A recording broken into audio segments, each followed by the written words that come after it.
I just think TikTok's not very, like, I don't know, consumer friendly? I've never really used it, so maybe if I cared to actually put, like, real input as a critique, which I am such a critic, aren't I? I probably should do my due diligence and actually use the software that I'm critiquing. But anyways, now that I've spent an hour adjusting my input to make it look slightly nicer. Yeah, I don't know. The fact, like, that the thing that it does that is good for me as a creator, I know, puke, right?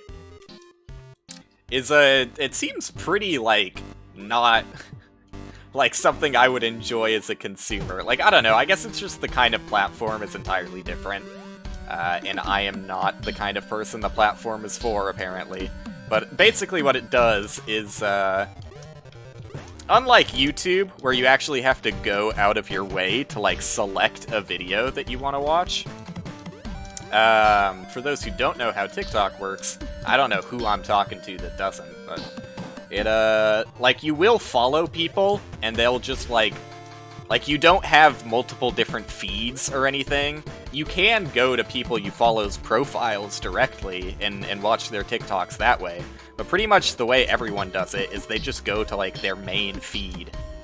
But unlike YouTube's main feed, where you see a list of videos and you click on them to select them, there is no selecting in TikTok. It just, like, spits it at you. You just get, like, a raw dump of everything in your feed. Some of which, and this is the most important part, is not even content from people you follow. Which I think is a little bit weird, but that's kind of what makes TikTok TikTok. And that's why it's so good for me to, like, get people to actually see what I make, I guess. Is, like, the difference, because I put the more or less exact same joke video on YouTube and TikTok, and the results were a pretty resounding positive from TikTok with, like, I mean, it's my best TikTok by far. It's got 9,000 something views, which I know, yeah, it's not spectacular, but considering everything else I've done and every other avenue I've tried, TikTok is by far the most, like, rewarding on that front. The YouTube video, which is, like, basically the exact same video, has 0 views. So it's not even an issue of, like, people watched it and didn't like it, so it didn't get fed through the algorithm or anything. It's just, like, no one watched it. And I can look at the analytics, too. I think the last time I checked, it only showed the video, like... And I don't know exactly how YouTube's analytics track this kind of thing. Like, on the analytics page, I can see how many... What's the word YouTube uses? How many... Oh, fuck. Impressions. That's the technical YouTube business term. I can see how many impressions a video got, which is basically, like, they didn't click on the video, but the video was, like, available on their screen to click on. Whether that means they were looking at their sub feed, or whether they were watching a similar video and it popped up on the sidebar or something. I think those are all equally treated as impressions. And last I checked, I think YouTube told me it gave 20 impressions. And to be fair, no one clicked on them. But I mean, also, like, I don't know. Like, it was super clickbaited up, not gonna lie. Like, if you're against clickbait, whatever. I kind of am too, but... I mean, the video was accurate to the title, so it's not like I'm lying or anything. It's just like, you know... It's just an attention-grabbing title. Which I hate that gets lumped into clickbait, because, like, yeah, it is bait for you to click on, but, like, I don't know, that's also by definition what a good title and thumbnail is, so... It's a weird part of the industry that hates that kind of thing. So long as you're not, like, actively lying or, like, giving misinformation in a title or something. And I've, you know, admittedly, I skirt the line sometimes. Like, I don't know, I'll put a bombastic claim, but it's never exactly lying. Anyways, clickbait aside. The video looked pretty clickable in my eyes. But past 20 impressions, it's still sat at 0 views versus the TikTok that I literally, like, you don't have to put any effort into a title or description. Like, you put tags, I guess. But the tags are super easy on TikTok, and you don't even need that many. Whereas on YouTube, I basically put, like, all 500 characters that you're allowed to worth of tags. Pretty grabby thumbnail, good title on it, and, yeah, the comparison is pretty wild. So, I don't know. I really feel like more so now than ever before, I feel encouraged to just use the YouTube channel as like a VOD repository.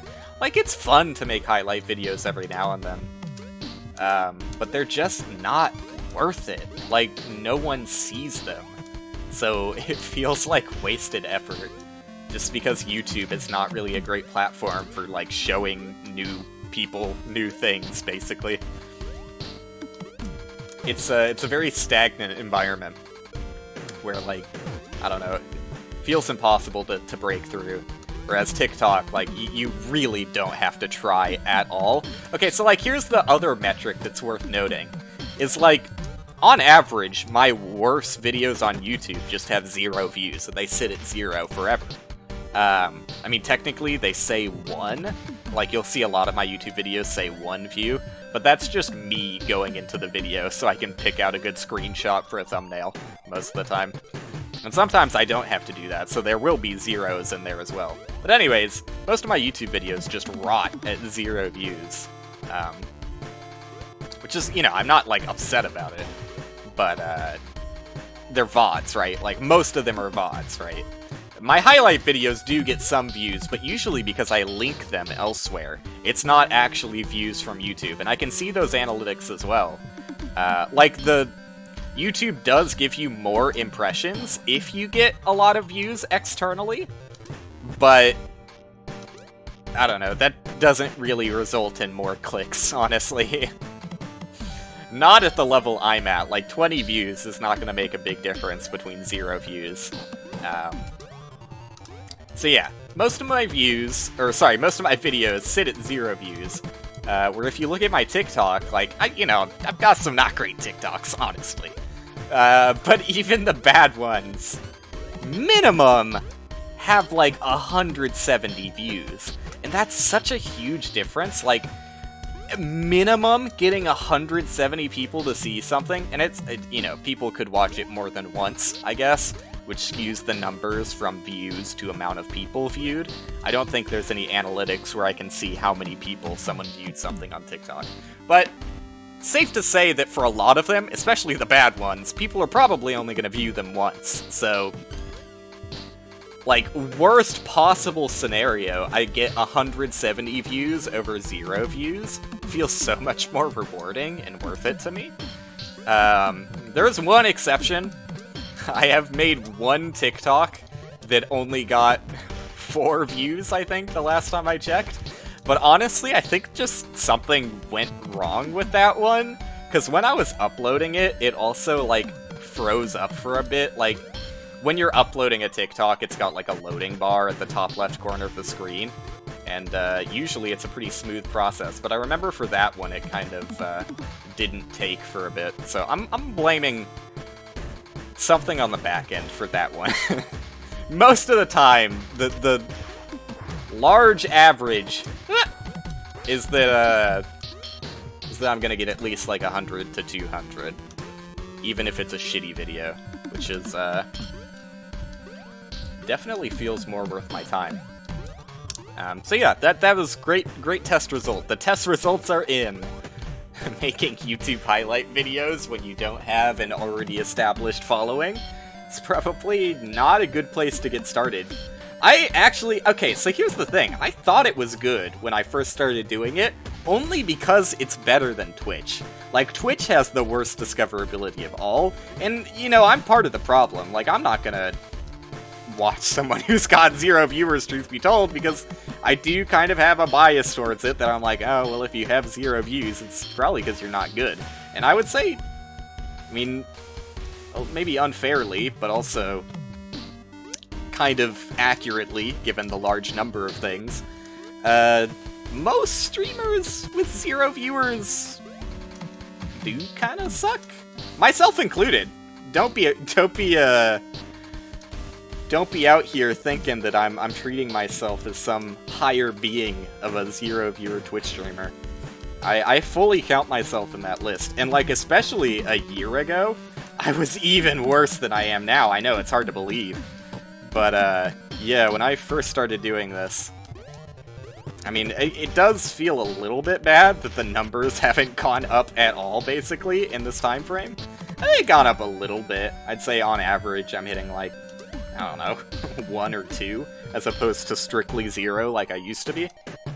But, I don't know, it mostly feels like pure random chance and based on what game I'm playing, because I mix up games all the time. And no ill will towards people who, like, follow me because they like a given game, and then they're like, oh, well, he doesn't actually play that game all the time, so I'm not actually gonna watch. That's fair. Especially, like, certain communities have that way worse than others. Like, there's a decent handful of people who followed me while I was playing, K2, the I Wanna Be the Guy fan game. And I just stopped doing that for a really long time because I'm at a boss that I think is really unfun. I do plan on doing more fan games in the future, but that community is very much a community that like to watch I Wanna Be the Guy fan games and pretty much nothing else. So I don't know, it's hard to break through when you stream a bunch of different shit as well. But that's the way I'm gonna keep doing it, because that's the only way I have fun with this. I've gotten a good few runs here, by the way. But yeah, I don't know. Twitch sucks for discoverability. I'm part of the problem. I don't know. But at the same time, I understand the problem, and I'm like, come on, though. Like, yeah. I'm not just gonna check out a bunch of streamers with 0 viewers, because they, I don't know, on average are kinda bad. Myself included, to be fair. But, YouTube, I thought, would be better. And it's got its ups, like, I don't know. It is cool that, like, some of my old VODs have gotten, like, a ton of traction for some reason. Like, I still don't understand why the Jimmy Neutron VOD has 80 views, despite, like, myself going back and looking at it and being incredibly embarrassed because of how bad it is. The fact that that is one of my most viewed VODs is wild. But, yeah, I guess there is... For, like, certain things, YouTube's got your back. Like, Path of Exile is another one of those. Like, really bad to try and start streaming Path of Exile on Twitch, but for whatever reason, people click on the YouTube videos no matter who you are. Just nice, I guess.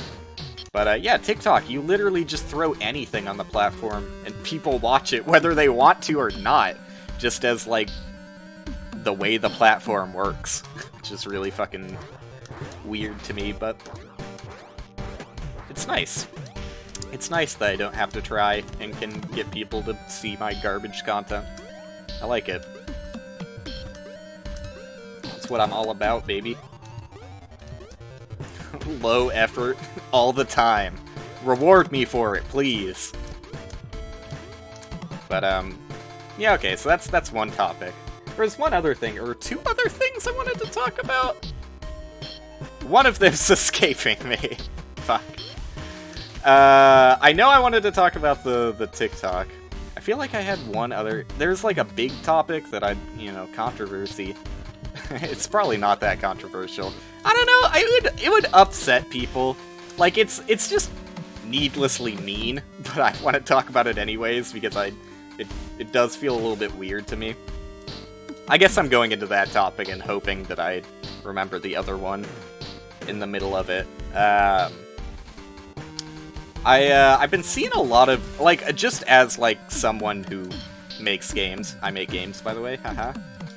But, yeah, being in that part of YouTube every now and then, I get a lot of, like, game design. Ooh, yikes. Nice kiting, though. I get a lot of game design YouTube channels recommended to me. Some better than others for sure. Like, one that I see pretty often that is not the worst in the world is Game Maker's Toolkit. I think that they have some good points every now and then. But I don't know, they also have some weird biases that kind of throw me off every now and then, and I'm like, I don't really know if that's what I would call good game design, but, you know, I see where you're coming from, I guess. But the worst of the worst, and I see a lot of it, which is pretty upsetting. By the way, this is going amazingly, so maybe I should shut up here for a little bit and just, like, groove. Okay, never mind. The worst of the worst, by far, is, there's so many. And, like, it surprises me just how many there are. There's so many YouTube channels with, like, wildly high numbers, that are literally documenting their progress through making a game. There are... well, I've got a lot of things to say about it, I guess. I don't want to be too mean. And, like, I don't know. It's hard to state my opinions. But, like, I guess the biggest issue for me is, like, it's hard to talk about this kind of thing when I have nothing to back up my claims. Like, I know you don't need any sort of backup to form an opinion. But, I don't know, it feels... I don't know why it feels like punching down to me, because they're, like, clearly more successful than I am, both in the games they're making and, like, they have, like, a ridiculous amount of viewership. So I really shouldn't treat it as punching down. I should take my opportunity while I have such a small following to punch up at the things that maybe one day will be punching down. But they're my real opinions. Preface this by saying it is an opinion. But, one that strikes me as kind of fucking, I don't know. I think there's some actual truth to be, like, pulled out, like some actual objectiveness to be pulled out of the opinion. And that's where you start upsetting people, is when you're like, yeah, it's an opinion, but also, like, I'm right. Which is how I feel about everything. Okay, so the opinion is the people who... Well, there's a lot of them, so I don't know. I shouldn't really speak on such a broad, general sense. The ones that I've seen, and I've seen a handful, enough to kind of, I mean, unfairly clump them all into one pile, when I'm sure there's probably some that are just good. But the thing is, they need to make, if you're making, like, a video out of it, they need to make it interesting from a video side of things. My main premise here, because I'm kind of skirting around the issue as much as possible, I actually think it's kind of harmful to people who actually want to make games. And beyond that, I think it's harmful to the people in the video making the game. What I see a lot of is, and one video in particular spurred this whole thing in my brain that was like, oh, this is just ridiculous. Like, I've seen a lot that were close to the edge down by the river, but this one in particular that got recommended to me, and like, this is how you know, like, I never click on the videos themselves in my actual, like, you know, tracked YouTube account. I always, like, when I know I'm going to be upset by a video, and it's not a true view, I go into incognito mode so that YouTube won't recommend me content like that, because I'm like, I'm just here to be mad, you know? I don't actually want this content in my feed. I just want to look at it once and be like, oh, come on, dude. The video that spurred it recently, it had a very clickbaity title, which again, you know, I got nothing wrong with clickbaity titles when they're accurate, and I don't know. Honestly, I think this one skirts the edge of accuracy a little bit, because it was like, I think the video was titled, like, the one thing I did to make combat feel great in my game. And the end result is basically he made AI for enemies. My problem with it is that, like, the AI was so needlessly complex And, like, when you break it down, it's really not that complex. Like, he's just... But it is, though! Like, it really is. Like, I go back and forth between how mad I want to be about it, because if I say it's complex, people are gonna come at me and be like, oh, it's not that bad, like, you've never made an AI system like this? When, like, yeah, I get it, it's not that bad. That's not the point. The point isn't, wow, it's the most complex thing I've ever seen in my life. How do they expect anyone to understand it? That's not what I'm getting at. What I'm getting at is that it's needlessly complex for the goal he's trying to achieve. All he was trying to achieve is, like, I don't know, slightly interesting movement patterns in enemies. But, like, he kind of... he kind of doesn't get that result, in my opinion. Because he spent so long working on this one AI that he's going to apply to every single enemy. From the looks of it, at least in the video, he only had 2 enemies, which is pretty relevant to another point I'm going to make. Stream is going decent. The dude only had 2 enemies, and he put the same AI that he spent, like, I don't know, like, just theory crafting and, like, actually getting it to work and, you know, testing it and balancing it and implementing it and all of that probably took, like, at least a day's work, I would assume. If you're doing a good job, which the guy seemed to want to do a good job of it. And plus, you gotta remember that he's also having to record all of these steps that he's making, so that adds up at least another, like, 2 hours onto, how much time it's going to take him to finish this thing. Just way too much effort for the end result, which is, enemies that, like, slightly skirt around, like, orbital style, the main character, and don't clump up. Like, sometimes dodge in and sometimes dodge out. It's like, I guess, if you really want your AI to do that, it is accomplishing that exactly, but, I don't know. The one thing that makes his combat... Oh, I shouldn't have done that.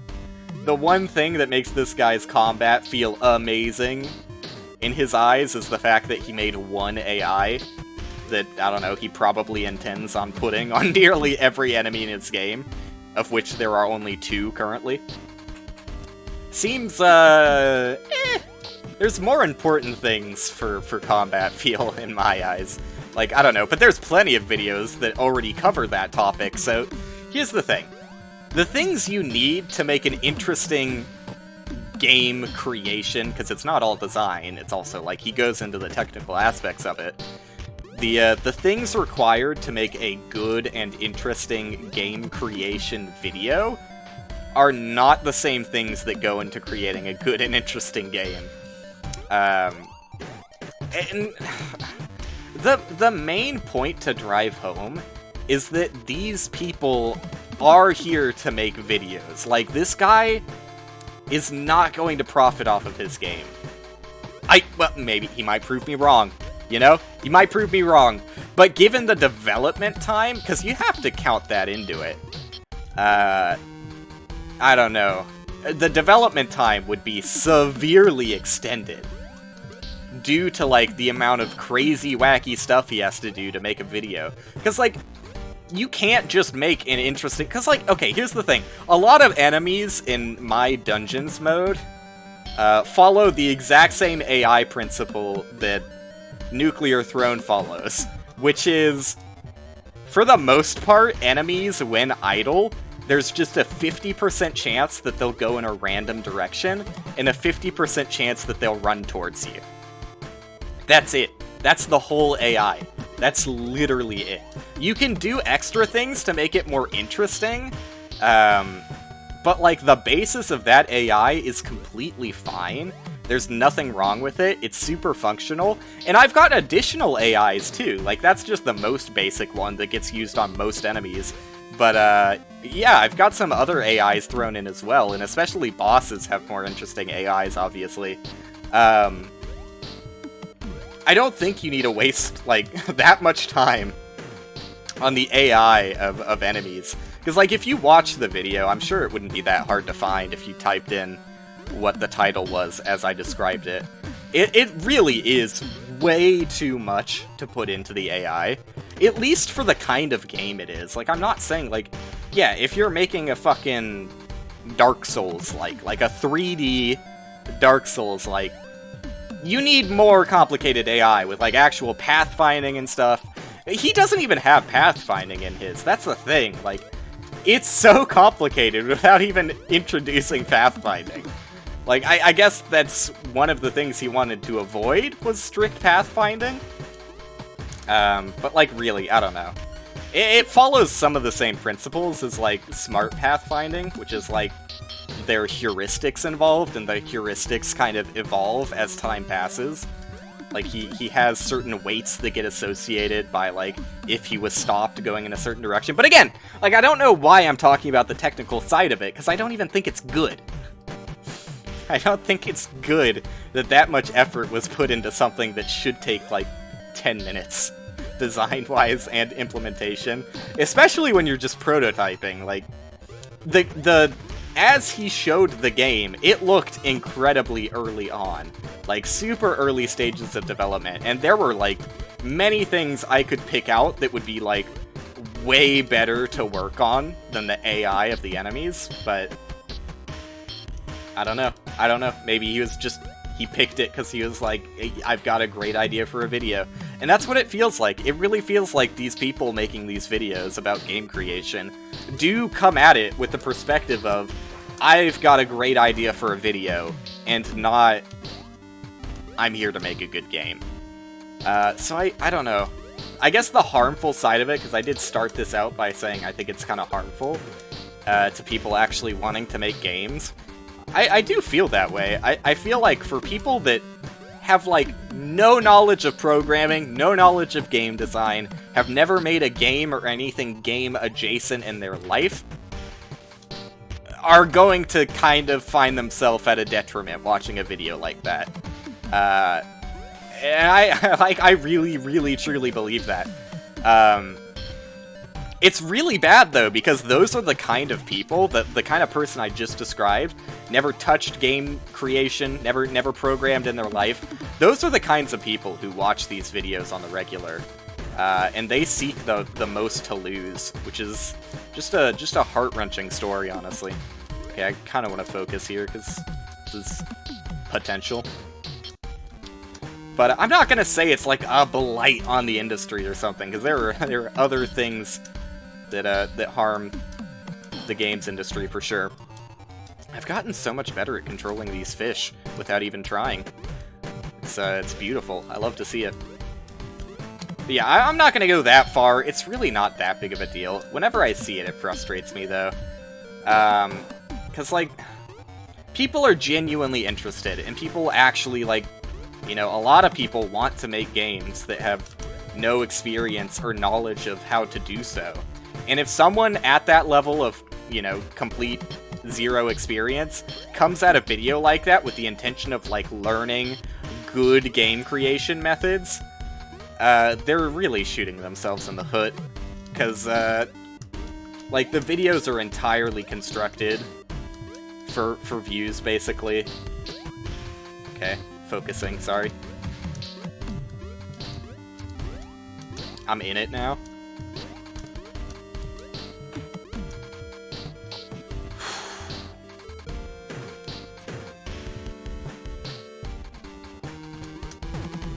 Okay, I'm over it.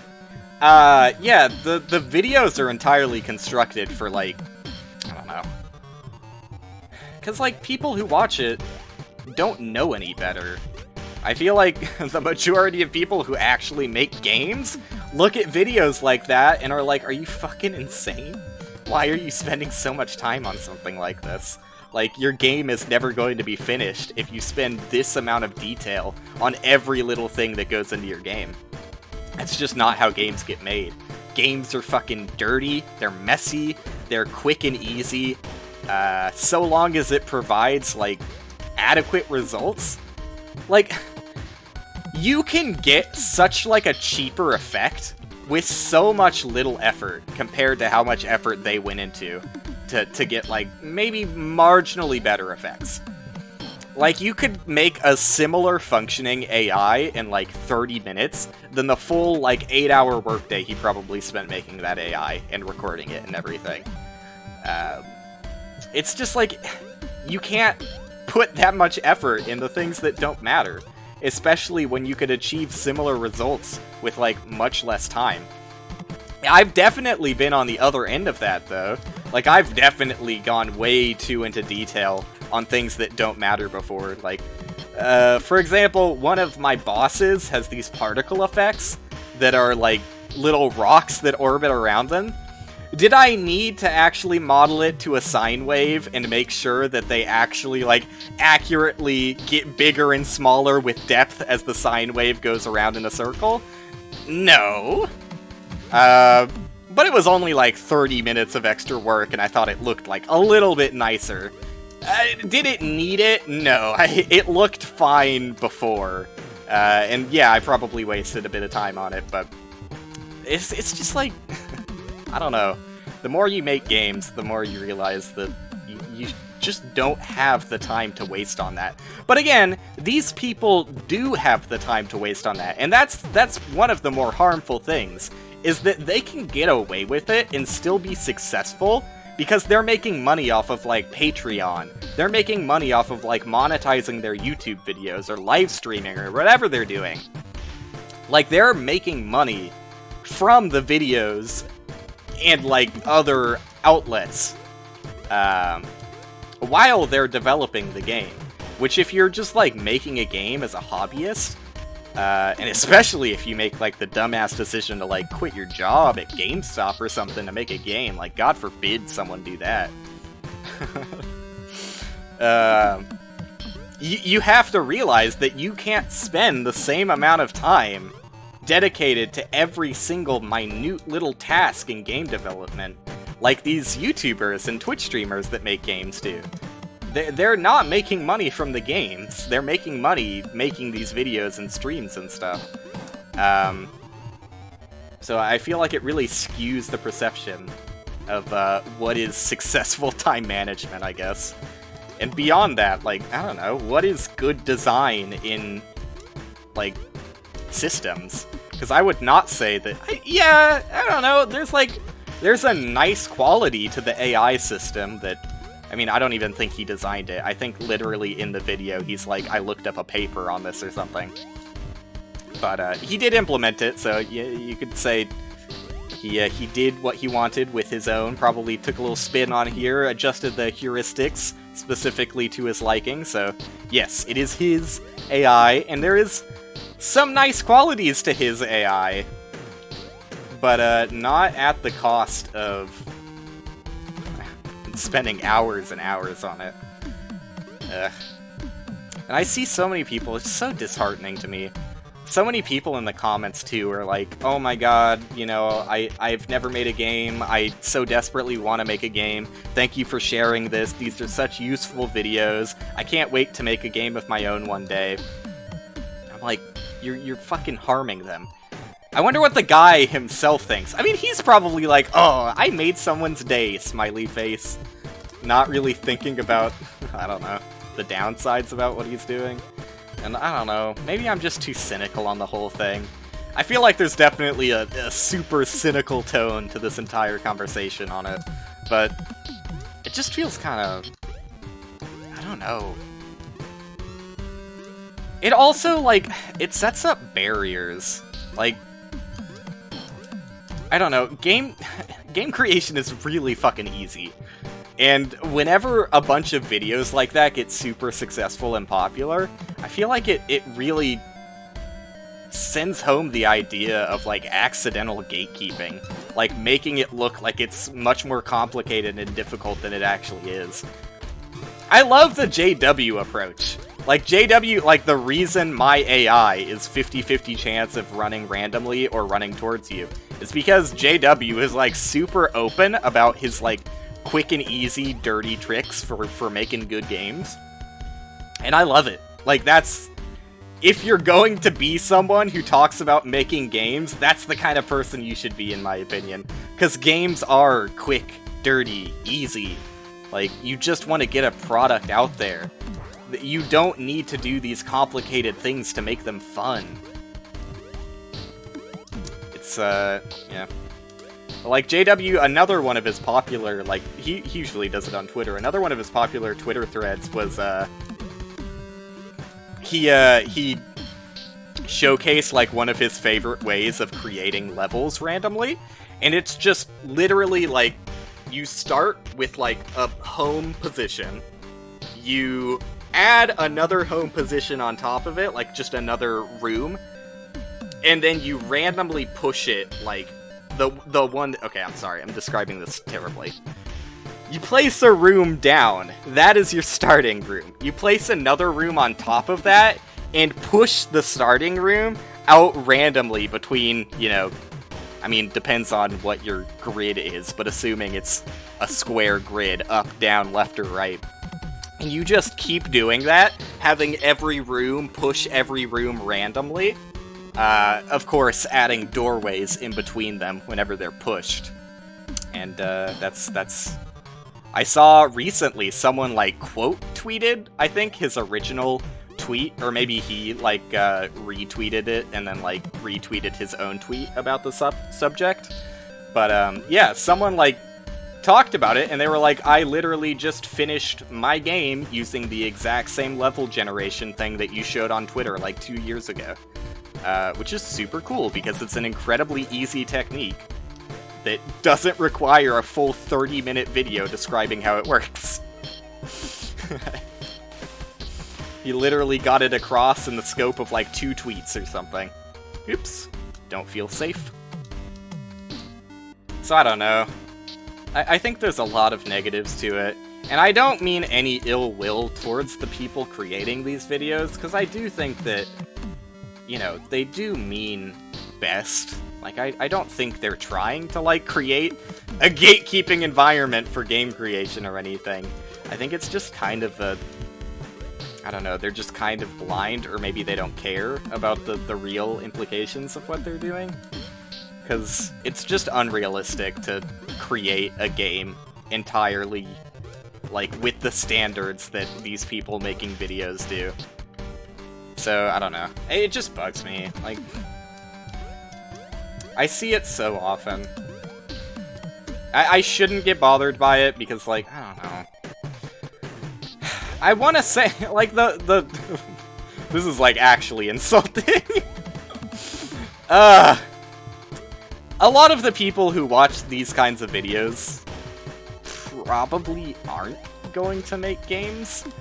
Or at least I hope that they learn their lesson early on, that that's not actually how you make games. Because I feel like they're just gonna get themselves in trouble if they try making a game with, like, similar techniques and standards that go into these, like, YouTube game creators. It's just like, you can't. You can't do it without, like... And it's not like, okay, well, I just want to take forever making my game. I don't care if you're gonna say, oh, that's too slow, you can't do that. Because I could release this game in 20 years, whatever, it's my dream project. There's a few things wrong with that, too. The biggest one is that, well, actually, 20 years is pretty accurate. If you've got a scope for making a game 20 years as, like, a passion project that you get, like, I don't know, a few hours every weekend to work on, yeah, expect that to come out in 20 years. But, if you actually plan on, like, focusing on development, like, full-time, like, say that you get the opportunity to work full-time on games, for whatever reason. Say you're in a position like I am, for example. You can't waste that much time on every little thing. The only reason they get the luxury of wasting that much time is not only because they have another job, their job being YouTube, but also because their YouTube job revolves around making the game. Whereas, like, if you're just working at GameStop, for example, you're going to find very quickly that you have no energy nor real time to ever get any actual work done. So, yeah, expect 20 years. Whereas I would say, I don't know, for these YouTube Twitch streamers, whatever, who make games, they'll probably finish their projects in, like, a 5-year timeline, when, given the scope of the game, it probably should have been, like, a 1-year project.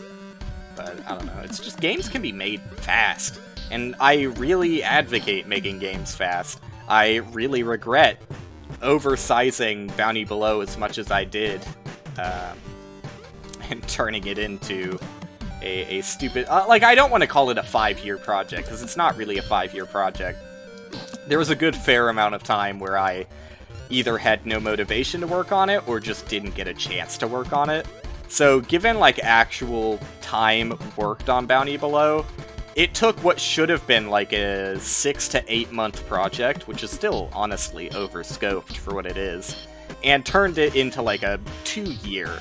I would say I feel better about it saying, like, maybe this is too generous to myself, and I should feel a little bit bad about the fact that it's taken, like, over 5 years to get Bounty Below finished.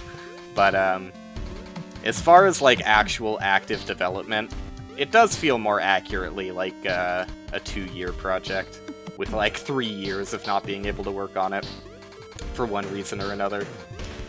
But, it should have been much shorter than that. Even a 2-year project, still way too long. Should have been significantly shorter, so I'm definitely not the best example to follow. But that's also not fair, because, like, Bounty Below is not my second game. Just because it's my second game being publicly released, that is not my second game. I made, like, somewhere around, like, 20 or 30 very small projects, just while I was learning how to code and stuff. A lot of them were text-based, which, I don't know, you might think is cheating, which is fair, it kind of is cheating to count those. But, I made a handful of projects that didn't get finished, but, like, at least were somewhat realized when I was testing creating my own engines that I fucking sucked at. Another thing, just a little tidbit of advice, don't start making your own engines. I really, really recommend starting with, like, a easy-to-get-into engine like Unity or Game Maker. And then once you understand how engines work... I'm gonna reset the room, because I don't like both fish being in the same pond. Once you understand how game engines work a little bit more, then, you know, feel free to... This sucks. Feel free to make your own game engine. Hey, look at that! He politely went back to his old pond, and... I hate the fish. That's the worst room by far. I've gotten so much more consistent at the other ones. That one where you have to double back and forth, and it's so fucking easy to get both fish in the same pond. That's the worst room. So yeah, I don't know. What's the cap on this? Make games quick. Make short games and make them quickly, and don't look at... You can look at YouTube channels for help, but don't directly copy what a YouTube channel does, because especially, I mean, depending on what YouTube channel it is, if it's like one of the really popular ones, you're probably going to find it's way more complicated than it needs to be to get the same results. Am I going to be streaming for a little while longer still? At least until I beat this, which is probably not going to take that much longer, because I've already gotten pretty close. But if you want to play like Genshin or something, feel free. Poggers. Let's go, boys. Yeah. People, I don't know, that's like an entirely different can of worms that bothers me, and I've seen Tyler Glale going off against this recently, because there's like one really popular thread on I don't know, what is it, game design or something? One popular game-making subreddit popped off with a post that was like, I'm gonna spend 30 years making my dream project, and I don't care! And there were so many people responding to it with like, yeah! Me too! Go get it! We got this! And like, I don't know, I guess like being positive towards one another, I shouldn't be cynical about, but I find myself in the same camp as Tyler Glale, and a lot of other people who have actually made games that are like, you're never gonna be happy with it. Like, I don't know how to put this nicely, because like a lot of people really just want to get straight towards their one amazing game design idea that's gonna destroy WoW. It's a WoW killer. Just you wait. And like, funnily enough, a lot of the people in that subreddit did talk about how they have plans to make MMOs, which is just, come on, man. Come on. Come on, dude. Like, that's a joke for a reason. Like, it's not... We're not just targeting you because we think you're an easy target. You're an easy target because there's some, like, actual... There's some bad things with your idea. Just makes you think of Bullet Ball. It's got a lot of Bullet Ball energy. But even if you don't sacrifice anything for it, like, even if you're okay spending, like, 4 hours a week working on your dream project and it takes you, like, 30 years or something, there are stories of people, like, there are a few games on Steam I've seen that, like, I've never played them. I think there's 2 of them that come to mind. One of them is, like, it's like a Fallout kind of game. One of them actually has graphics that look like it's from the 1980s, because that's when it was started development. But I don't know, you can look up these games. For anyone who knows what I'm talking about, you can probably find them. One was kind of reminiscent of Fallout, but it's in like a post-apocalyptic, different part of... I don't even think it's America, I think it's like North America, like Mexico somewhere. It had like either a Spanish or like Portuguese-sounding title to it. I think it's got a Q in there, but not like how you would normally pronounce Q. Anyways, I'm going way into detail on me forgetting what this game is. Point is, that was a game that had like, I don't know, something stupid like 12 or 15 years of development put into it, and it is like jank as all hell, and probably most people looking at it would not be able to play it. But, like, that's... People don't understand. Like, that's another part of it. I mean, it depends on the scope of your project. Like, if you're trying to make a game that's similar to, like, Link to the Past, you're probably never gonna be too dated. But you have to think about, like, making an MMO, for example. If you're okay spending 20 to... Sorry. Shouldn't have lost all focus there. If you're okay spending 20 to 30 years on a project, and presumably this MMO is 3D, just because, like, it's kind of like a standard of MMOs, your game is going to be dated. It's going to be dated as all hell.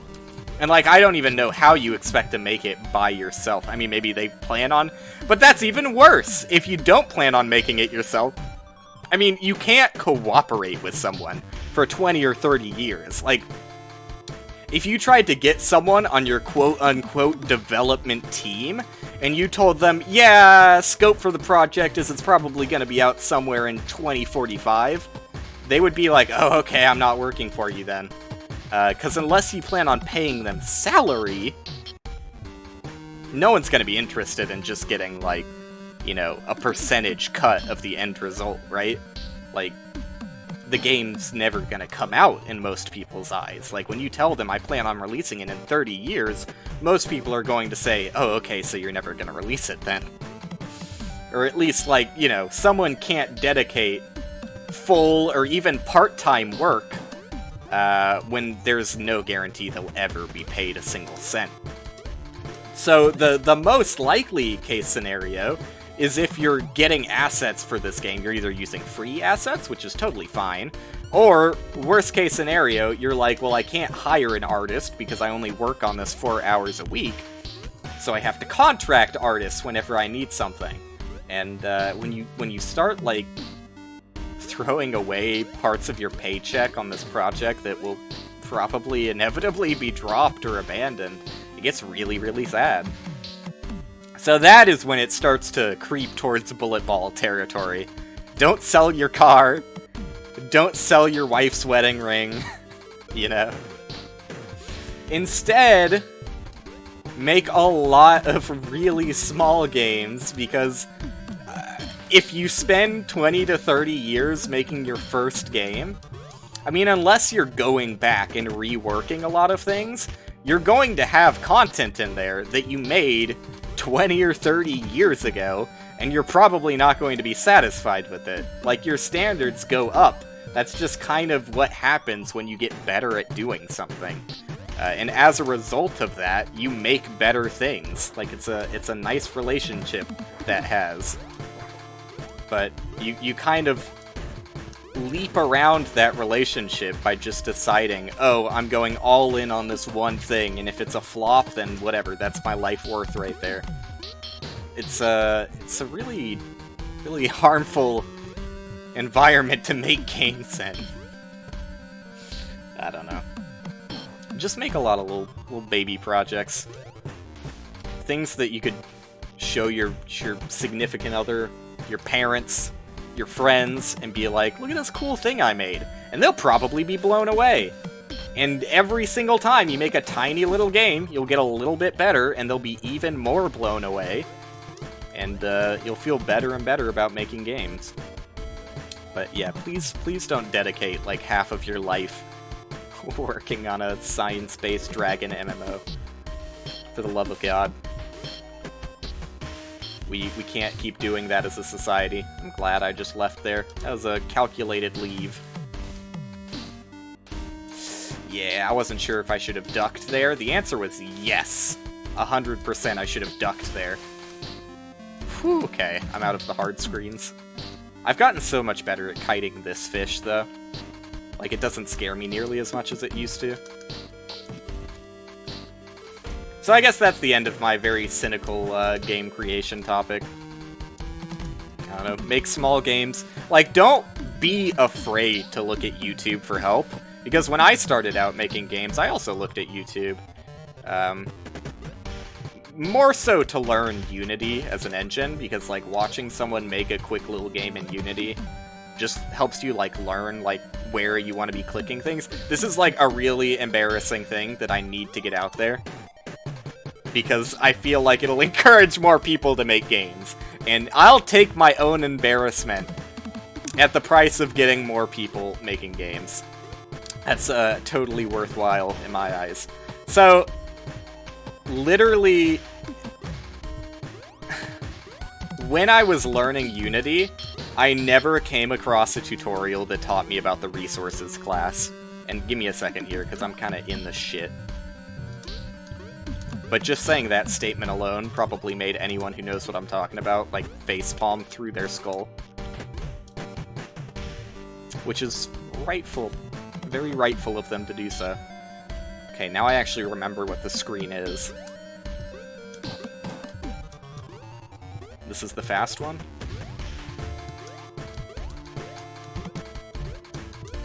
I did it. I've died here before.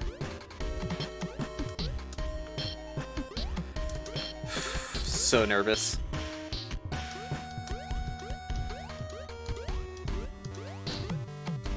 Cannot put into words how nervous I am. Okay, I should have just jumped off the balloon. I want to practice that. No, I don't need to practice that. I swear to God, I've jumped off of that from that tiny bit. Like, I don't have to go to the top bit to jump off there, right? I don't know why that jump is so hard for me. I've died there like 2 or 3 times. It's so upsetting, because it's not a hard jump. I just get nervous and forget how to do it. Anyways. I forgot what I was talking about. Yeah, okay, the resources class. Yeah, there's a, in Unity, there's a class called Resources. It's got a real handy-dandy function that lets you read assets into code. I didn't do that. I didn't do that for a while. In Chroma Blast, it didn't matter too much, because I didn't really have that many assets that I needed to load. But, especially when I worked on Bounty Below, and actually, like, I had to totally redo my item implementation. Because, like, originally... God, it was such a fucking mess, dude. The original way I implemented items, like... There's still a little bit of it left behind from the tragic days that I didn't want to redo everything, because, like I said, it just wasn't worth my time. Whether it was quick and dirty, or just dirty by an accident, doesn't matter. If it would have taken a lot of time to fix it, and it was already functional, it didn't make sense to redo parts of it. But I did have to redo parts of it that would have made it easier for me to add new content. So, yeah. I'm pretty sure one of my item systems, like literally all of the assets for it, are loaded in via public sprites and stuff on, like, the base class. Or, like, the base game object, sorry, that has, like, a script with public sprites. Like, for anyone who knows what I'm talking about, it's, like, awful. And if you looked at the Bounty Below files, you would probably throw up. Because it is really, really bad. So, there is definitely space to look at YouTube videos, because I would not have found, because you know, a lot of times when I'm looking for something, I just look at the documentation. That's how I learn a lot of things. And I would never have stumbled across resources, the class, just through, like, documentation searching. Because I didn't know what to search for. Like, I didn't know what the class was called. Why would I search for resources class? And, like, when I look at, like, how to load in assets, I'm sure if you just Googled how to load in assets. But I don't know, I feel like that would give you a lot of answers for, like, how to load it into the, like, editor, not into code. But anyways, point is, somehow I went, like, years working in Unity without learning about the resources class. Until I eventually was so fed up with my item system that I just watched someone's YouTube tutorial of, they made like they made an item system for their game, and like, I was like, okay, so, yeah, they're doing literally the exact same thing I'm doing, alright, this looks good, now how are they gonna get these assets in? Are they going to make public sprites on the class? No. They used resources.load and my entire world changed. You don't think I got a 55? Also, this looks like an interesting game. It is. It's a good game. You should play it. Yeah, sorry, I didn't get an 18 like you or 15 like your friend. Gotta work harder if I want to break the world record by 8 seconds. My bad. But, yeah, so don't feel bad about looking at YouTube videos if you need help for, like, you're stuck on a certain problem and maybe Google... Like, Google helps a lot. Like, definitely don't feel bad about Googling. I feel like so many people who program have the conception that's like, oh my god, how do you memorize all this stuff? Like, how do you keep all this in your head? The answer is google.com.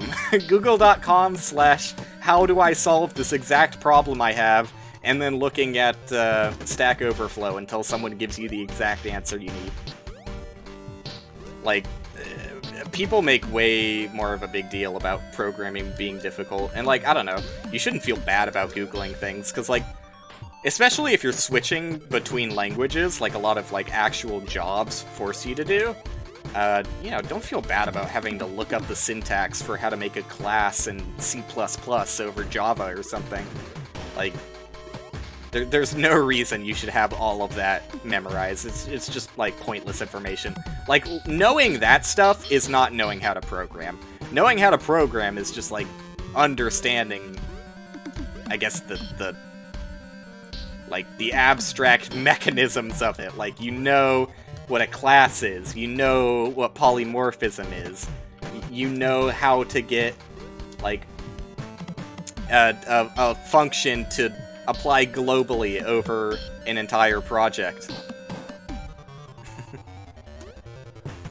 Like, these are things that, so long as you know how to Google a problem, you know how to program. That's the quick and easy of it. So long as you always find yourself remembering, oh shit, like, I forget how to do this thing, but at least I remember how to Google it, you're in the clear. That's the sign of a good programmer. Someone who always knows how to accurately Google what they need. But yeah, I don't know. Just be careful about it. Like, especially, I don't know, game design is a trickier one, but especially when talking about, like, exact implementations of certain mechanics, like the AI in that video, for example, don't follow things directly. Like, just because this one guy on YouTube is like, this one thing completely fixed combat in my game, don't take his word for it. Just do your own thing and it'll probably be fine. Now, if you've tried a bunch of things and none of them feel as good as the way that video looks, then fine.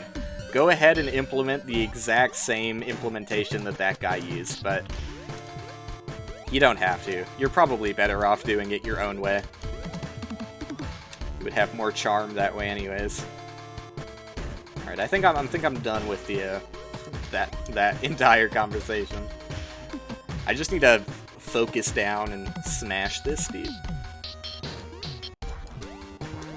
One more attempt that gets me to that final cartridge, and I'll be in there. I basically never died. Oh god, I don't think I've ever died past getting the fish until getting to that cartridge. Like, I think the 3 screens after the fish, I've nailed every single time. That was risky and not what I wanted to do. Okay.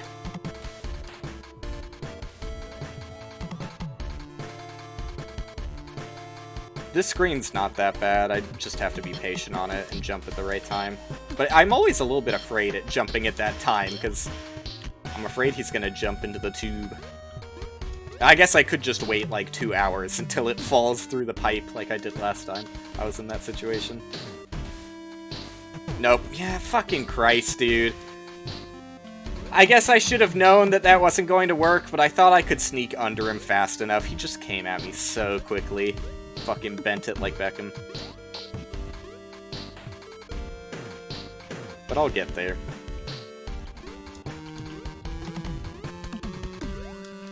I'm trying to think of what else I've done. I mean, I've been working on my game, obviously.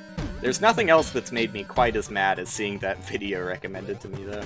Those are the real meaty, juicy topics. Things to get mad about. I guess I was, like, minorly upset watching an anime recently. Not upset enough to talk about it in the moment, I think. But, my girlfriend and I pretty much watched the entirety of Dr. Stone in, like, 3 sittings. Not the new episodes, we watched Season 1. I don't know, it's good. It's definitely fun. So I guess by saying it's fun, I can then say it's good. Because it's pretty much always enjoyable to watch, I find. There are a lot of people, like, reading the reviews on it were super strange, because there's so many people who are just like, this anime is not realistic because the guy knows too much. And I'm like...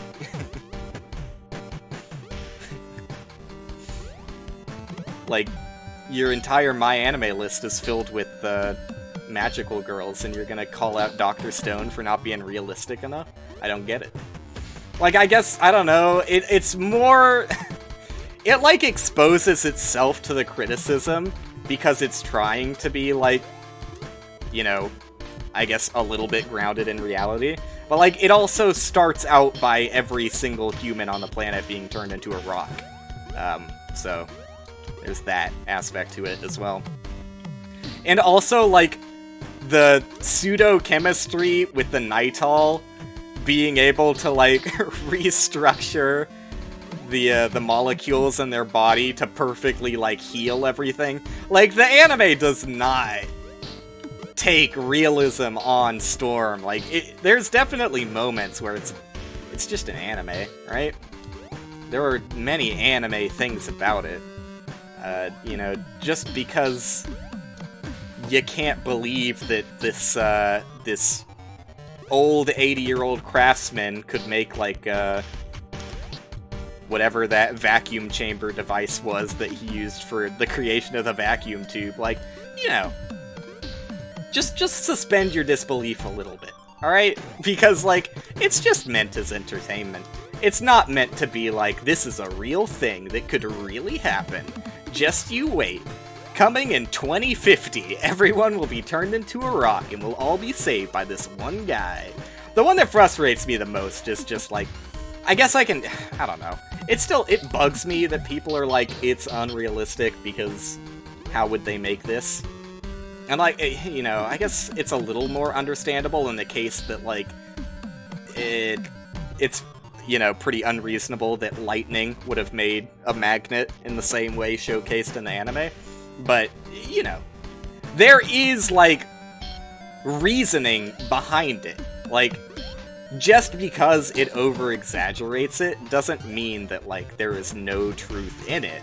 Just because, like, what is showcased is not possible doesn't mean that, like, you know, in a more real environment, probably not with, like, an actual lightning bolt, but sending a current through something, like a strong current. Yeah, you probably, I'm sure there is a proof from a magnet being created that way, but, I mean, they literally talked about there being a proof, so I imagine it wouldn't be that hard to find. But point is, like, yeah, sure, there are unrealistic parts to it.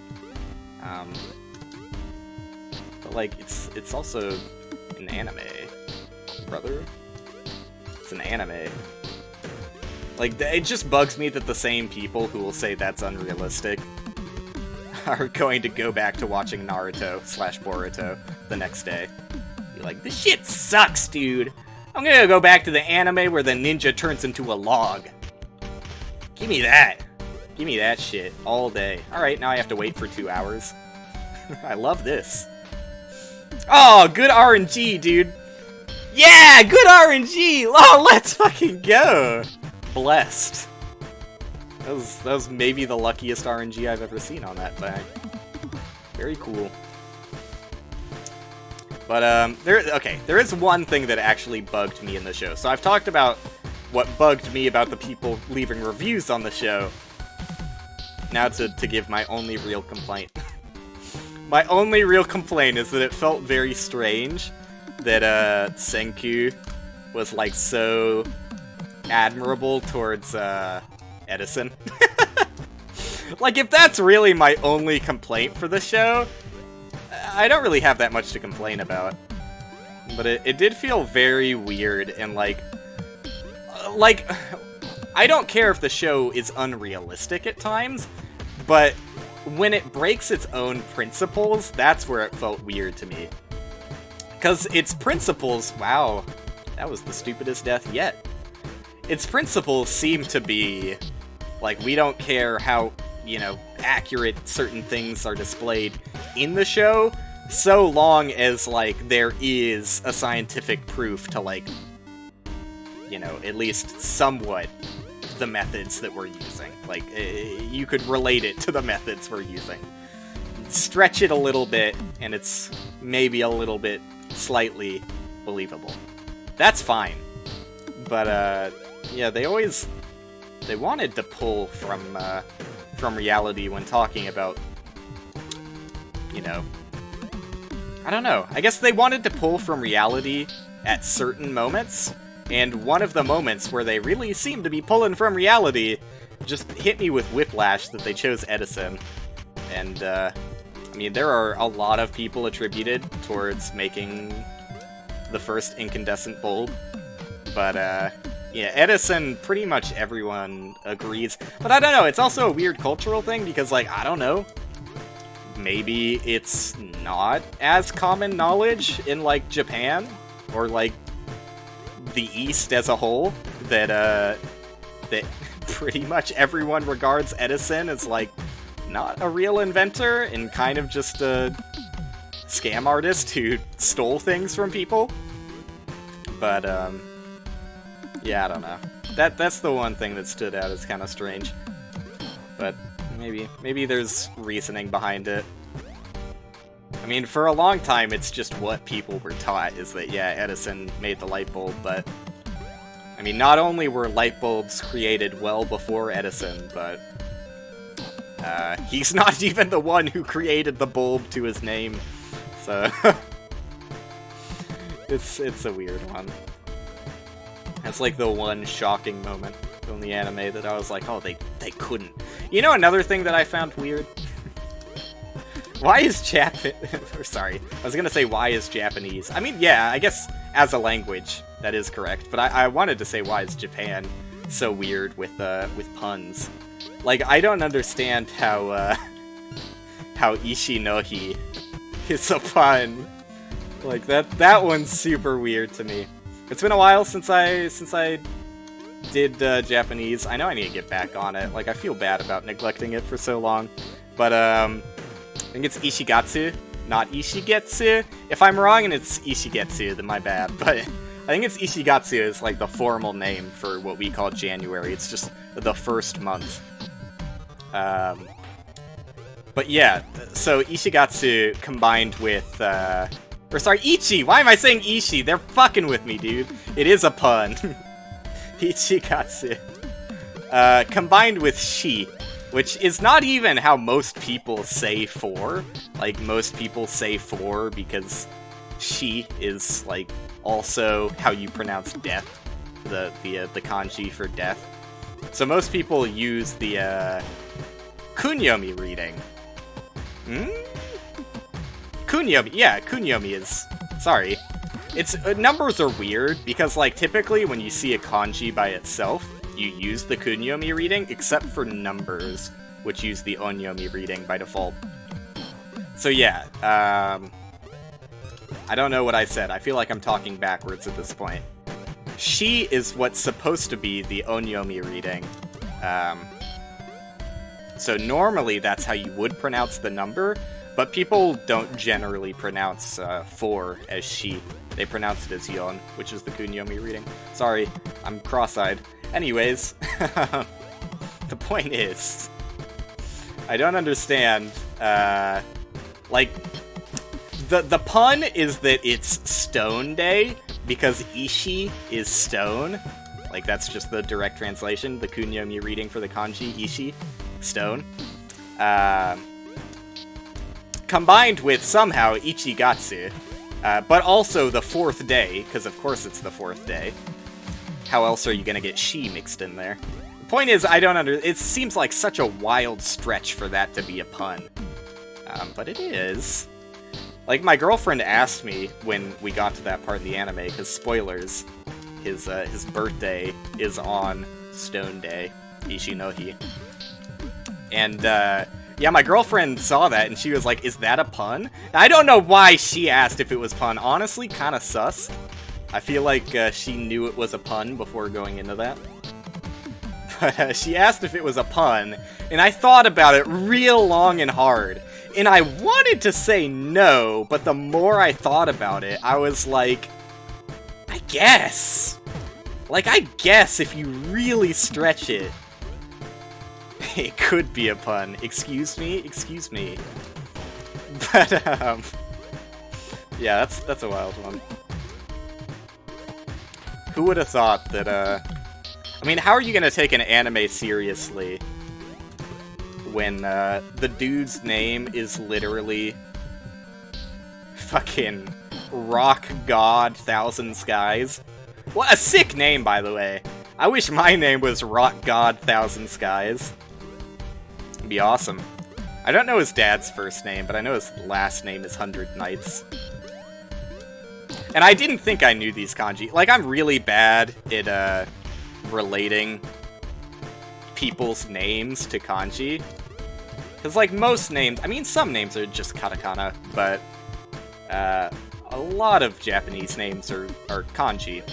And, like, I don't know a lot of... Because, like, it's weird, because, like, kanji have all sorts of different pronunciations, but, like, when talking about people's names, there's, like, very few kanji that are just, like, common name kanji. Similar to, like, there's a lot of very common English names. Like, Hikaru is a very common one. Tanaka, very common. Like, you know these names. You watch a few animes, you'll get the gist of the common Japanese names, and they all use, most of the time, like, you can't be 100% sure, but when you hear someone's name is Tanaka, you can guess what kanji are being used. It's probably rice paddy middle. If you made me guess, I would say your name is middle-ass rice paddy. But yeah, I'm not very good at, like, I know Tanaka, but outside of that, I guess Yamato, that's a pretty easy one. But I don't know very many common kanji names, so when I see a name, I can't immediately, like, I guess that maybe the sen in his name would be 1,000, but I never would have guessed that the ku part was skies, because, like, they don't really pronounce the end of his name as a long u, because technically his name should be Senku, which I guess, I don't know, they kind of do extend the u, but it seems a little bit shorter when they say it out loud, just Senku, and I don't know any, or I don't know many single ku kanji, but yeah, anyway, Japanese is weird. Oh, what a weird time. I'm gonna beat this. I've run out of conversation topics. I came in expecting to spend way less time on the Cetera 50 states. Luckily, I didn't completely shred my vocal cords doing that, because I was mostly silent, which is really entertaining content, I know. I did transition pretty nicely into trying to be entertaining again. Whether I succeeded is up to debate, but at least I made a decent transition from not talking at all to kind of talking. Oh, thank God I lived there. I was way too close for comfort.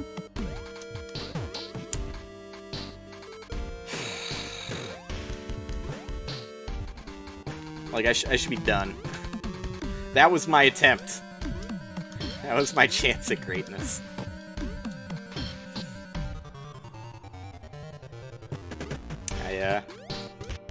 I'm out, man. I'm stripped. It's really weird, because, like, I don't know, for the most part I feel like a lot of streamers get away with it because their chats just supply things to talk about. And, like, very much so, my last End is Nigh stream, that was the case. Like, I probably would have run out of shit to talk about. At least I wouldn't have gone for, like, 4 hours like I did on that stream, if not for, having someone to supply conversation topics for me.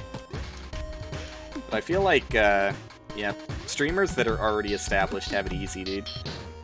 I want to see a lot of popular streamers try and make, like, stream of consciousness YouTube content. Can't do it, dude. Can't do it. It's like not even anything interesting has happened recently. I don't know. My mom got sick. Not with COVID. She thought it was COVID. She got tested. It's not. That's not a very interesting story. If I had talked about it yesterday, there would have been some suspense, because we wouldn't have been sure if it was COVID or not. But now we already know. So, you know, I'm washed up. I can tell you the legendary tale of the waiter at the restaurant we went to eat at. They also, like, have little dog treats, because it's like a dog-friendly restaurant. And my mom said that our dog could have 1 dog treat, and the waiter brought 2. So our dog was very happy. Isn't that a fun tale? It was kind of cool when we got back from eating. My cat missed me, so he, like, rolled over on my foot. That was kind of cute. That's it. That's my day, basically. Should have sued him. Yeah. You know, if our dog keels over the next day from being overweight... My mom keeps talking about how she's overweight. She is not overweight. I don't know the exact weight of our dog, but, like, just looking at her, like, she's not a fatty. She's just got, like, really thick, like, I was gonna say thick skin, which is not what I meant. She's got really thick fur. So it's not super easy to tell how fat she is, but she's not that fat. I'd say maybe a little bit. You could make a persuasive argument saying she's on the chunkier side, but I don't think it's anything for medical concern. I mean, my mom still feeds her the same amount every day, so it's not like she's exactly trying to cut back. Alright. I'm at the only part that matters. before the second part that matters. Which is right here, the second part that matters. And soon we'll find the third part that matters. Although I'm starting to feel less scared about the third screen here. Like, I'm a little scared about the first... That bounce was so bullshit! Like... Dude. He had me so covered. Like, I don't think any direction I could have gone there would have saved me. Like, I still feel like that's the most bullshit screen. I've always felt that. I think the first screen is, like, moderately difficult. The second screen, I know it's not random chance, but it's just random. Dude, it's just fucking random.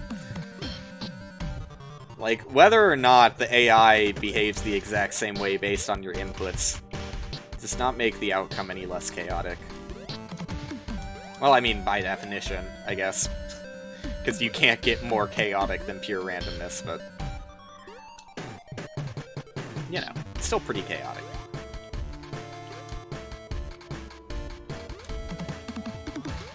Is there a chaosometer? Like, is a random number generation from 1 to 10 more chaotic than, like, a series of events leading to a seemingly chaotic outcome between, like, 1,000 numbers? Because, like, one is pure randomness.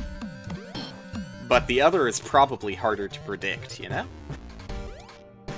Like, I would rather guess randomly 1 and 10 than, like, read a function and find the answer between 1 and 1,000 if it's presumably chaotic. You know?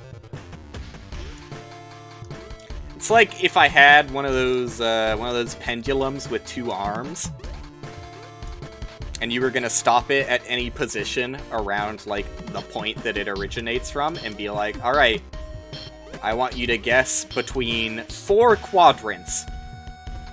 Oh wait, sorry, I did this backwards. Sorry. Let me try again.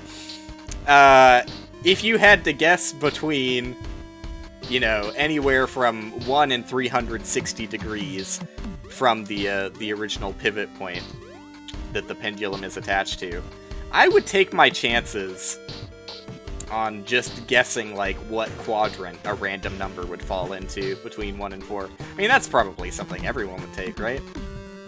But, like, where is your limit? Where do you draw the line? It's like I mean, it depends on how long the pendulum is going for, and the vastness of the random number generator that you're comparing it to. Like, 2-armed pendulum going for 3 seconds? I don't know, I feel kinda confident that I could predict where, like, the head of it would be relative to the center point after 3 seconds of tossing and turning, given I know what the origin state is. I would probably... I don't know, like, at 3 seconds, what is the random number that I would not feel confident with anymore? Look, this line of conversation is not really going anywhere, but it's all I have at this point. It's all I have. But I would say, assuming you're holding the pendulum, like, straight up, maybe, like, a little bit left, a little bit right, and it goes for 3 seconds, I would say I would be more confident picking the pendulum than a random number generator from 1 to...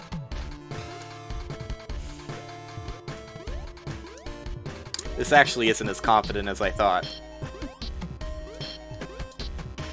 From 1 to... Oh, it's actually hard. Like, 1 in 100 is, like, really unlikely.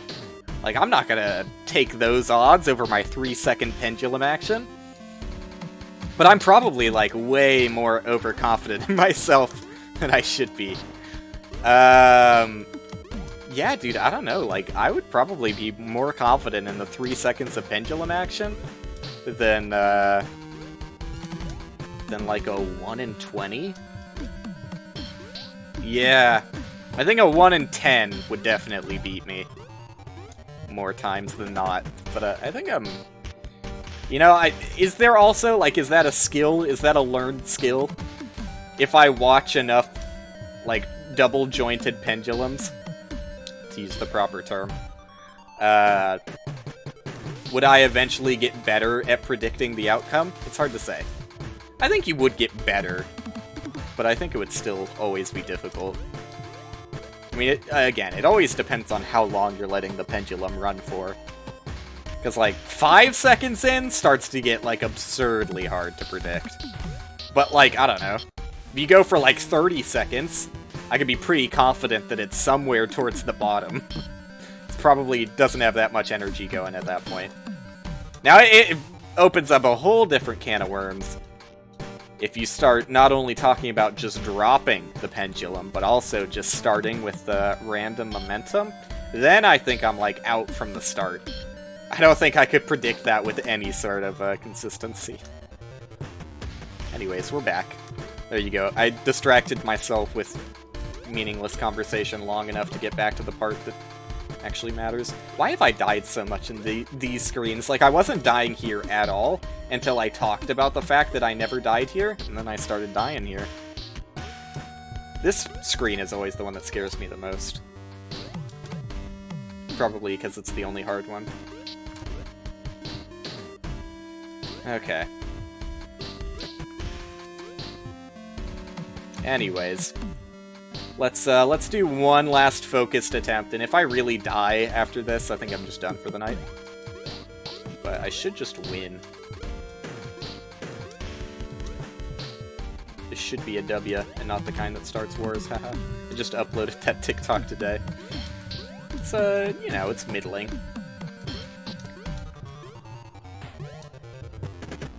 The Zoomers aren't so into the George W. Bush jokes, I guess. Should have figured, probably. I'm okay. I forgot you live there. Alright. Take 2. Oh god. I had to do a weird stutter jump there because of the cancer/mother. As we all know, it's properly called. Okay. Oh, that's not how you handle the screen at all. How did I not ledge grab that last time? I just got scared. That's all. Okay, gotta go fast. Yikes. Okay. Should this be difficult at all? Literally not even remotely. Not even remotely. Okay. This is new territory. Is this random? No, it's seeded. Like it's the same pattern repeating. This doesn't look that bad. Never mind. I hate it. Yikes. I hate that. How am I supposed to make that jump? That looks rough. Yikes, dude. Alright, that's it for today! I can't even practice those screens, because those are the ones that are unique to this. I don't even know what I'm supposed to do there. That jump looked difficult. Like, I just didn't even know how they wanted me to approach it. I think it was probably just, like, a normal jump and, like, hold left at some point in the air, but whatever. Alt F4. Thanks for hanging out. Sorry I'm dumb.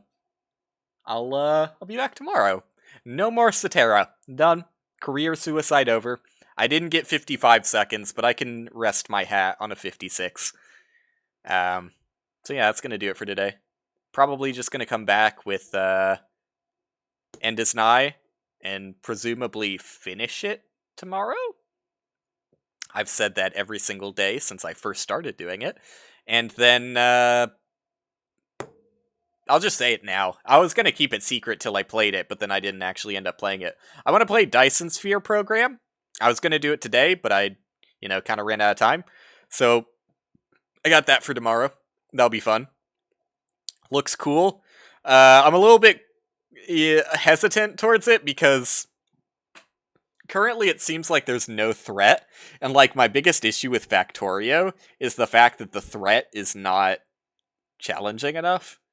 So a Factorio-esque game where there's like literally no threat, I feel like I'm just gonna get bored of it really fast because like there's nothing to kind of force me forward in the game. But maybe it's different. Maybe it's not what I expect it to be. Seems fun.